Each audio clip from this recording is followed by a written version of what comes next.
It was an uneasy afternoon in Cresthaven, a town where tensions between law enforcement and the community had simmered for years.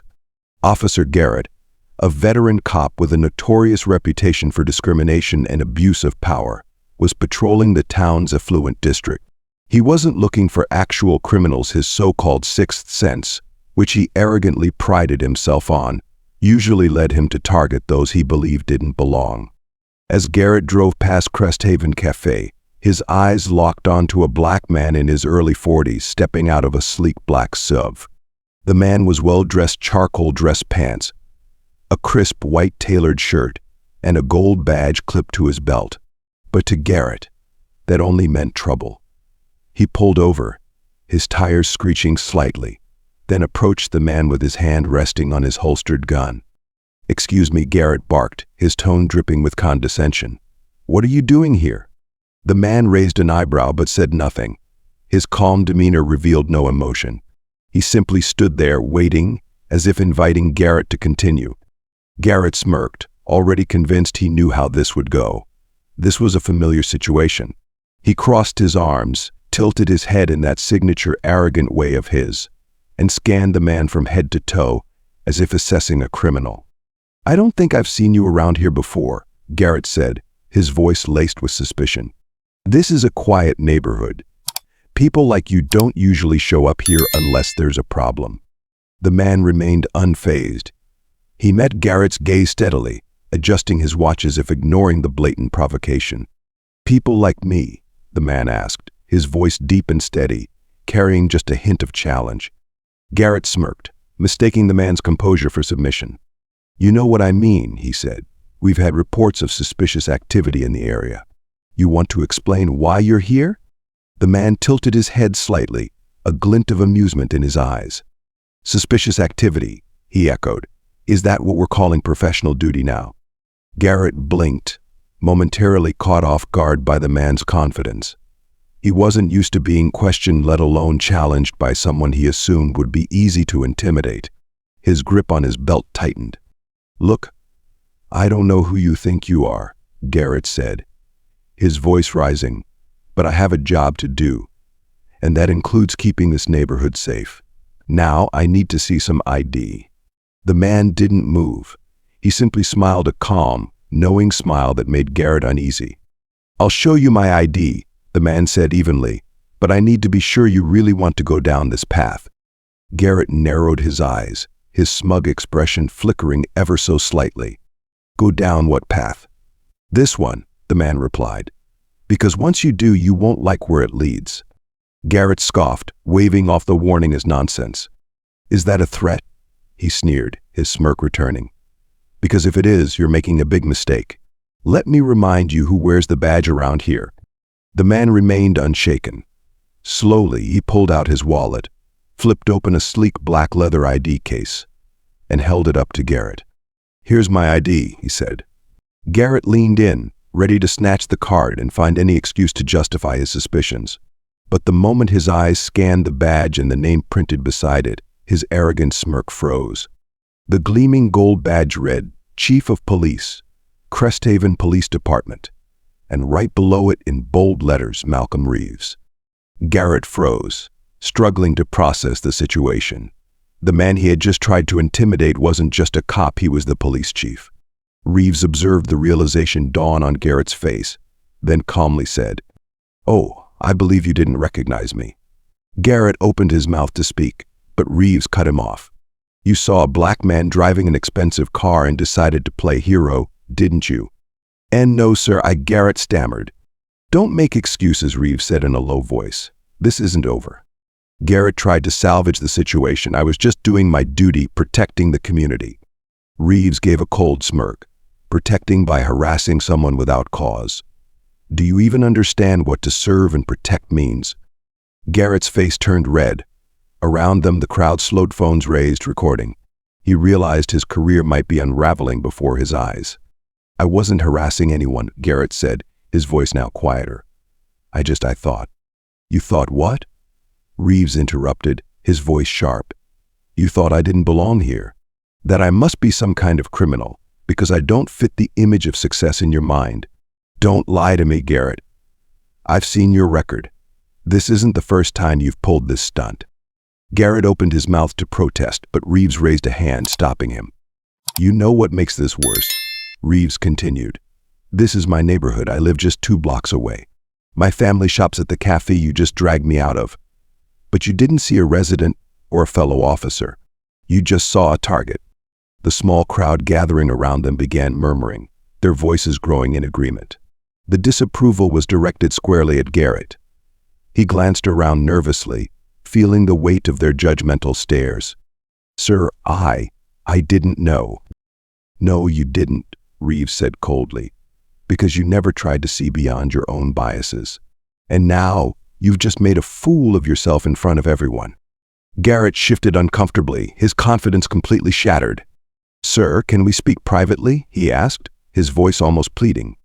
Reeves smiled, but it wasn't warm, it was cold and deliberate. "Oh, we'll talk," he said, "but for now let's make sure everyone here understands exactly what's happening." He turned to the crowd and raised his voice so everyone could hear. This officer thought he could abuse his authority to target someone based on how they look. Unfortunately for him, today he picked the wrong person. The murmurs in the crowd grew louder as Reeves' words sank in. Some nodded in agreement, while others kept their phones up, recording everything. A middle-aged woman near the front crossed her arms, her expression stern. "It's about time someone spoke up about this," she muttered, loud enough for Garrett to hear. Garrett's face burned with shame. He looked around desperately for an escape, but there was none, not from the condemning eyes of the crowd, and certainly not from Reeves' piercing gaze. "Sir, with all due respect," Garrett tried again, his voice shaky but still defensive. "I didn't mean any harm. I was just following protocol." Reeves raised an eyebrow, unimpressed. "Protocol," he repeated. "Is that what you call it? Tell me, Garrett, which part of your protocol allows you to target someone without cause? What manual teaches you to use your badge as a weapon for your prejudices?" Garrett stammered. I wasn't targeting anyone, sir. I thought I was just trying to be cautious." "Cautious?" Reeves cut in, his voice low but razor sharp. "You've hidden behind that badge for so long you've forgotten what it stands for. You don't get to decide who belongs where. Not here. Not anywhere." The crowd stirred, and someone called out, "He's been doing this for years." Garrett panicked and protested. "I've always done my job with integrity." Reeves raised an eyebrow. "If I weren't wearing this badge, would you have treated me differently?" Garrett fell silent. "That's what I thought," Reeves said in a low voice. "You're part of the systemic problem." The tension in the air was thick, and the phones were still recording. Garrett stepped back, his face pale as Reeves moved closer. "You haven't just embarrassed yourself, you've disgraced the department. And I take that personally." "Sir," Garrett stammered, but Reeves wasn't done. "No," Reeves cut him off. "You had your chance to speak. Now it's my turn." Turning to the crowd, Reeves declared firmly, "I will not tolerate officers who abuse their power. This will be handled transparently." Applause broke out, and a few people cheered. Garrett hung his head, feeling the crushing weight of judgment. Reeves looked straight at him. "I know your history, your pattern of misconduct, your bias. You've dodged accountability for too long, but that ends now." Panic flared in Garrett's eyes. "Please, just give me one more chance." Reeves shook his head. "You've had enough chances and you wasted them all. Now, you'll face the consequences." He pulled out his phone and made a call. "Get to Cresthaven Cafe immediately. Bring internal affairs." Garrett's face went ghostly white.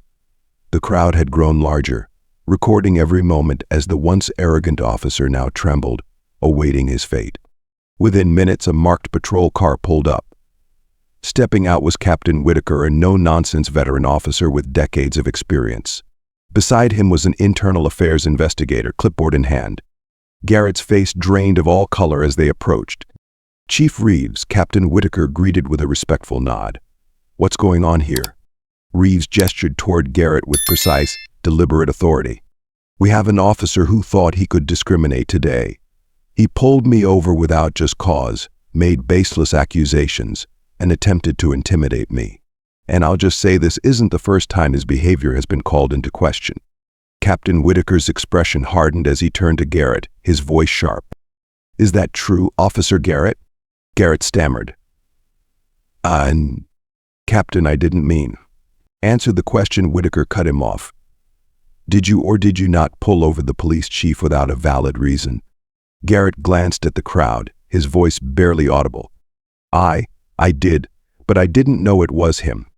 "Oh, so that means it would have been fine if it were someone else," Reeves interjected, his voice icy. "Is that what you're saying?" The internal affairs investigator was furiously taking notes, her expression unreadable. She stepped forward, her voice calm but firm. "Officer Garrett, based on what I've heard, this is clearly a violation. Effective immediately, you are suspended pending a full investigation." Garrett's eyes widened in shock. "What? Wait, you can't." "I can," Reeves said firmly, "and I will. Because unlike you, I don't abuse my power. I uphold my duty and protect this community from people like you." The crowd erupted in applause, their approval echoing through the air. Garrett looked as if he wanted to disappear into the ground. The internal affairs investigator handed Garrett a clipboard. "You are required to surrender your badge and firearm until the investigation is complete. Failure to comply will result in more severe disciplinary actions." Garrett hesitated, casting one last glance at Reeves. But Reeves' unwavering gaze left no room for argument. With trembling hands, Garrett unpinned his badge and handed over his gun to the investigator. Captain Whitaker stepped forward, his tone firm but neutral. "I'll escort you back to the station. Let's go." Garrett was led away amidst thunderous applause. Phones were raised, capturing the humiliating downfall of an officer once so arrogant. Sheriff Reeves turned back to the crowd, his voice commanding yet calm. "Today is not just about one bad officer. This is about a system that allows people like him to exist. And that ends now." A murmur of agreement spread through the crowd. A young man called out, "How do we know this won't be swept under the rug?" Reeves nodded. "Starting today, we are implementing mandatory bias training and establishing a community oversight board. There will be no more hiding." The crowd cheered again. A woman shouted, "Thank you, Sheriff." Reeves remained serious. "This isn't about me. If you see wrongdoing, speak up. I promise we will listen and take action." He glanced at the nearby officers. "If any of you think you're above the law, take a good look at what just happened. Because that will be your future if you cross the line." As the crowd dispersed, a young boy tugged at his mother's hand. "Mom, that's the sheriff." His mother smiled. "Yes, and he just showed us what real leadership looks like." Reeves raised a hand in acknowledgement, offering a reassuring smile. He knew this was just the beginning.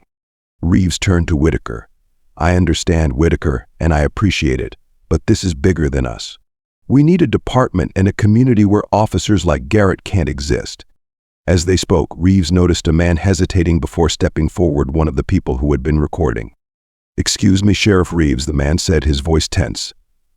"Thank you. What you did means a lot to us." Reeves nodded. "Thank you. But the real work is just beginning. Keep holding us accountable." The next morning, Reeves called a meeting at the Cresthaven Police Department. As he entered, the room fell silent. He scanned the faces before speaking with authority. "Yesterday, one of our officers disgraced this department. For years, we've allowed misconduct, abuse of power, bias, the erosion of community trust. That ends here." He played the video of Garrett, then continued. "This video has gone viral. The community and the world are watching us. They demand accountability." Reeves announced Garrett's suspension and warned, "This isn't just about him. If you think this badge gives you the right to act without integrity, you've chosen the wrong profession, and I will find you." He declared a full department reform, including mandatory bias training and stricter escalation protocols. A young officer, Damien, raised his hand. "What about those of us who have been trying to do the right thing?" Reeves nodded. "Those with integrity will be part of the solution. But those who stay silent in the face of wrongdoing will also be held accountable." The room grew tense. Some officers looked angry, others resigned, and some nodded in agreement. Reeves concluded, "If you can't meet this responsibility, the door's right there. But if you're willing to work to restore trust, stay. We will build a department this town can be proud of." He left, leaving the room in silence. For those ready to change, this was a new beginning. For those unwilling, this was the end. On the other side of town, hope was spreading. The video of the confrontation continued to stir discussions, igniting debates about accountability and justice. Sheriff Reeves became a symbol of integrity, proving that one person could drive change. A town once divided was now beginning its journey toward unity, led by a man who dared to challenge old norms. Justice had been served, opening a new chapter. As the story comes to a close, we learn that justice is not just the responsibility of an individual or an institution, it is the duty of an entire community. When a system is rotten, change cannot come from silence or fear. It must be driven by courage, perseverance, and the determination to stand up for what is right. Sheriff Reeves did not just confront the corrupt officers within his ranks, he challenged a deeply ingrained mindset that power could shield wrongdoing. He proved that when one person dares to change, an entire system can begin to shift. But the bigger question is, what can we do? Right now, each of us can start by speaking up against injustice, whether in our communities, workplaces, or daily lives. We can educate ourselves and those around us about the importance of accountability, integrity, and treating everyone with fairness and compassion, regardless of race or status. So what must we do by 2025? This is a time when the world is facing deep struggles with justice and equality. We cannot simply rely on leaders like Reeves. Each of us must play a role in building a better society. Protests, reform campaigns, or even conversations within our families, all of these matter. This year, each person can make one commitment: to not ignore injustice, to not remain silent in the face of wrongdoing, and to always act with integrity. But by 2030, will racism still exist? To be honest, it may not disappear entirely. Prejudices that have lasted for centuries cannot be erased in just a few years. However, that does not mean we stop trying. If we continue to fight, continue to educate future generations about justice and equality, then one day, discrimination will no longer have a place in society. We cannot change the entire world overnight, but every small action we take today will help build a future where discrimination is no longer the norm. And now, I want to hear from you. What are your thoughts on this story? Do you believe one person can create such a big change? If you have ever witnessed injustice, what would you do? How do you think society will evolve by 2030? Share your thoughts in the comments. Personally, I believe that while this world is still full of injustice, justice always finds a way to rise as long as there are people willing to stand up for it. And if someone like Reeves can start a revolution within the very system he serves, then that means each of us, in one way or another, can be part of the change. The question is not whether we can make a difference, it is whether we have the courage to begin. This story is entirely fictional and created for the purpose of raising awareness. It highlights issues of accountability, justice, and the importance of treating everyone with respect and dignity. We firmly oppose violence, prejudice, and injustice in all forms. Viewers should consider this while watching.